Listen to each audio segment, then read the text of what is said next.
Good afternoon. We have just finished an extraordinary summit of NATO leaders to address the biggest threat to our security in a generation, President Putin's war against Ukraine. The people of Ukraine are resisting with courage and determination, fighting for their freedom and for their future. We stand with them.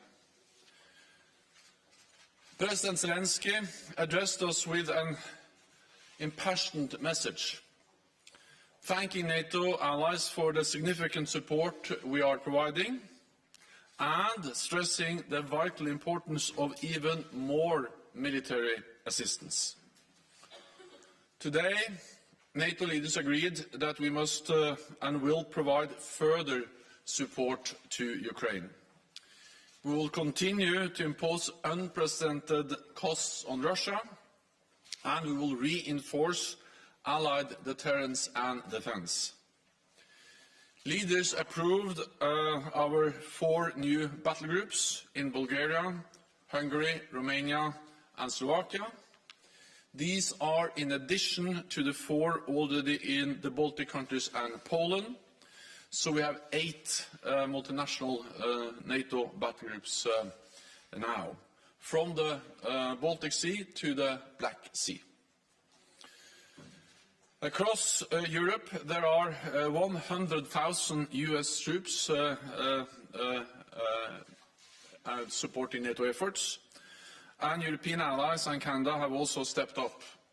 We have 40,000 forces under direct NATO command, mostly in the eastern part of the alliance, backed by major air and naval power, including an unprecedented 5 carrier strike groups from the high north to the Mediterranean. Today, NATO leaders agreed to reset our deterrence and defense for the longer term, to face a new security reality. On land, we will have substantially more forces in the eastern part of the alliance at higher readiness, with more pre-positioned equipment and supplies. In the air, we will deploy more jets and strengthen our integrated air and missile defense. At sea, we will have carrier strike groups, submarines, and significant numbers of combat ships on a persistent basis. We will also strengthen our cyber defenses and enhance our exercises, focusing on collective defense and interoperability. I expect we will decide on the details at our next summit in Madrid in June. Today, allied leaders also agreed to provide further support to Ukraine, helping to uphold their fundamental right to self-defense. Allies are also equipping Ukraine with significant military supplies, including anti-tank and air defense systems and drones, which are proving highly effective, as well as substantial financial and humanitarian aid. Today, we agreed to do more, including cyber security assistance and equipment to help Ukraine protect against biological, chemical, radiological and nuclear threats. This could include detection, protection and medical supplies, as well as training for decontamination and crisis management. We are determined to do all we can to support Ukraine, and I welcome the concrete offers of assistance made by allies today. At the same time, we have a responsibility to ensure the conflict does not escalate further, because this would be even more dangerous and more devastating. Allies agreed that we must also increase our support for other partners at risk from Russia, at risk from Russian threats and interference, including Georgia and Bosnia and Herzegovina. Working together and with the European Union, we must help them uphold their sovereignty and strengthen their resilience. We also addressed Beijing's role in the crisis, Today, Allied leaders called on China to refrain from supporting Russia's war effort. China must not provide economic or military support for the Russian invasion. Instead, Beijing should use its significant influence on Russia and promote an immediate peaceful resolution. Allies also agree that Belarus must stop acting as an accomplice to Putin's invasion. At today's meeting, leaders reaffirmed our strong commitment to NATO's open door policy under Article 10 of the Washington Treaty. NATO enlargement has been an historic success, spreading democracy, freedom and prosperity across Europe. 1 month since the start of Russia's invasion of Ukraine, NATO's security environment has fundamentally changed for the long haul, and we are responding. But security does not come for free, and doing more will cost more. So NATO leaders agreed to redouble efforts to meet the defence investment pledge we made in 2014. Allies will submit additional plans on how to meet the pledge in time for the Madrid summit in June. And I welcome that a number of allies today announced plans for significant increases in defence spending. At this dangerous time, transatlantic unity and solidarity are vital. Europe and North America are standing and will continue to stand strong together in NATO. And with that, I'm ready to take your questions. Okay, CNN. Hi, Mr. Secretary General. Thank you. President Zelensky, in his address to NATO, accused Russia of deploying phosphorus munitions. I'm wondering whether NATO has seen evidence of that and what your response is or would be. And then I'm wondering, did you discuss during this meeting a permanent basing of forces in any of these countries, such as the Baltics, and abandoning the NATO-Russia Founding Act? So we are resetting NATO's deterrence and defence for the long term, with more troops, with more air assets and more maritime capabilities.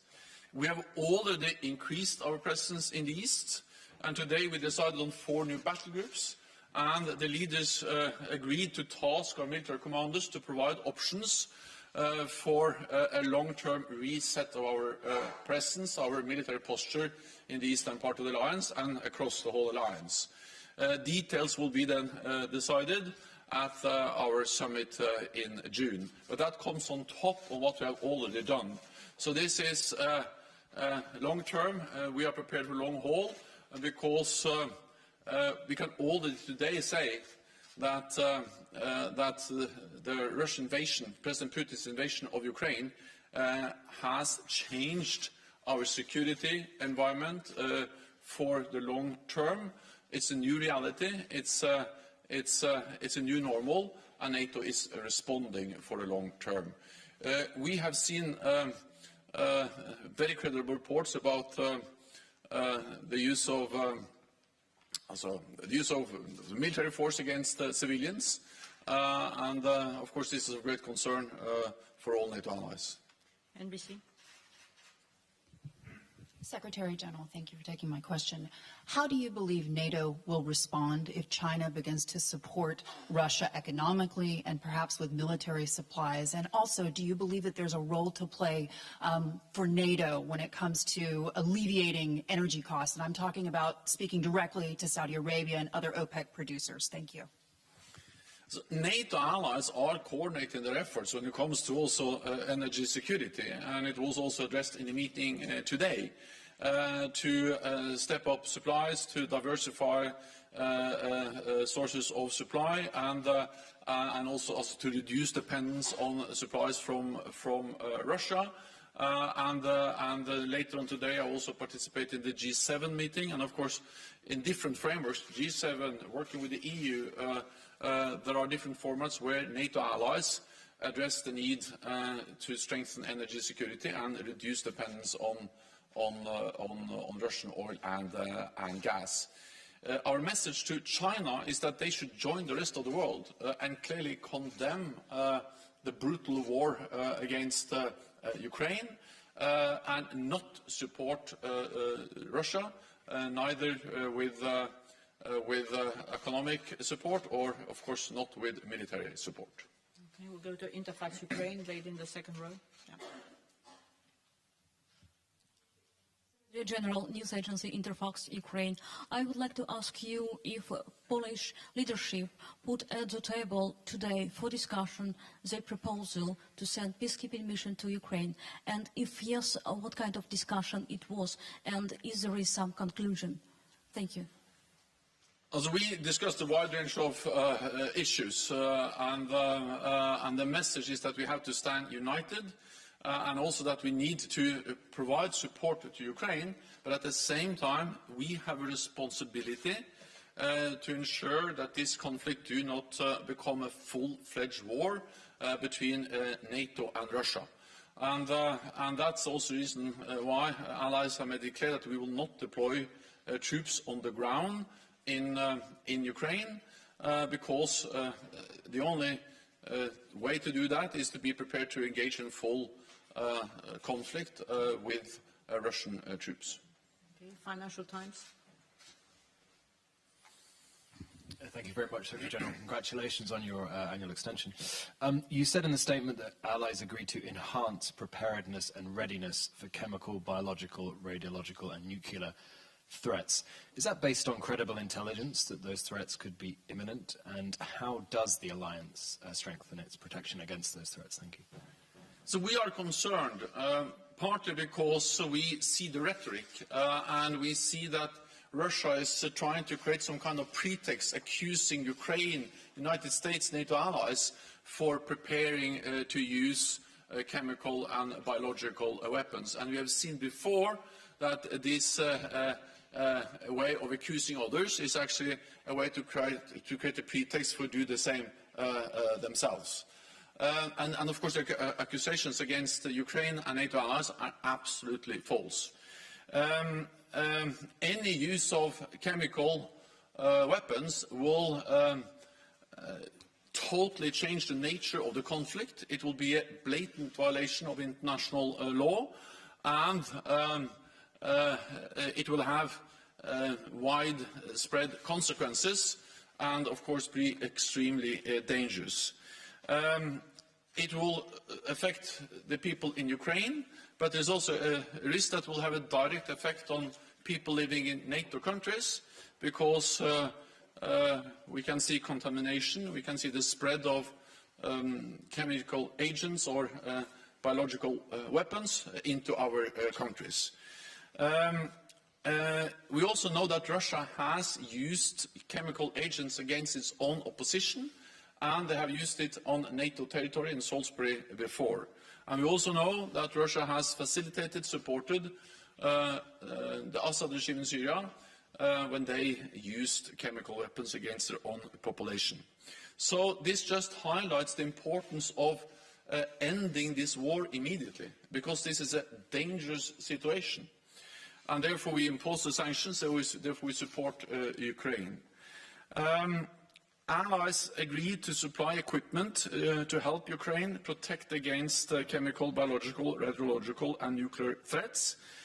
This could include detection equipment, protection and medical support, as well as training for decontamination and crisis management. We are also enhancing allies' preparedness and readiness for chemical and biological and nuclear threats. Our top military commander, General Walters, has activated NATO's chemical, biological, radiological and nuclear defense elements, and allies are deploying additional chemical and biological and nuclear defenses to reinforce our existing and new battle groups. So we are taking measures both to support Ukraine and also to defend ourselves. Okay, we'll go to Al Jazeera. Secretary General James Bays from Al Jazeera. President Zelensky, when he addressed you, recalled the fact he first spoke to you a month ago, and he says he didn't get clear answers. So this time he asked you specifically for 1% of all your tanks, for 1% of all your aircraft, for multi-launch rocket systems, anti-ship weapons and means of air defence. A very specific list. What is your clear answer? We all listened very carefully to President Zelensky, and many of the leaders in the room have had contacts with him over these weeks. I also spoke with him, and the Ukrainian defense minister participated in our defense ministerial meeting last week. We listened carefully, and of course we took note of his very compassionate message to all NATO allies. NATO allies provide significant support to Ukraine. And we provide also lethal weapons, advanced systems, and also systems that help them to shoot down planes and attack battle tanks with anti-tank weapons, and many other types of systems, including drones. I will not go into the details of the exact type of systems we are deploying. There is close contact between NATO allies and Ukraine. But what I can say is that allies do what they can to support Ukraine with weapons, so Ukraine can defend themselves. Self-defense is a right enshrined in the UN Charter. At the same time, we have a responsibility to prevent this conflict from becoming a full-fledged war in Europe involving not only Ukraine and Russia, but NATO allies and Russia. That will be more dangerous and more devastating. And I think we have to be honest about that, and that's exactly what we have been in our meeting today, and also what I say to you in the press conference now. Well, what we do is that we are delivering a lot of equipment, and that is an answer, but I will not go into the details. I don't think that's wise for operational reasons if I listed exactly what and when and how. We are delivering essential equipment to Ukraine. The NATO allies have stepped up, and it's essential for the progress they have been able to make in the fight against the invading Russian forces. Thank you very much, colleagues. I know there are many questions. I'm afraid the Secretary General needs to go to the G7 meeting, but there will be other briefings throughout the day. Thank you so much. Thank you.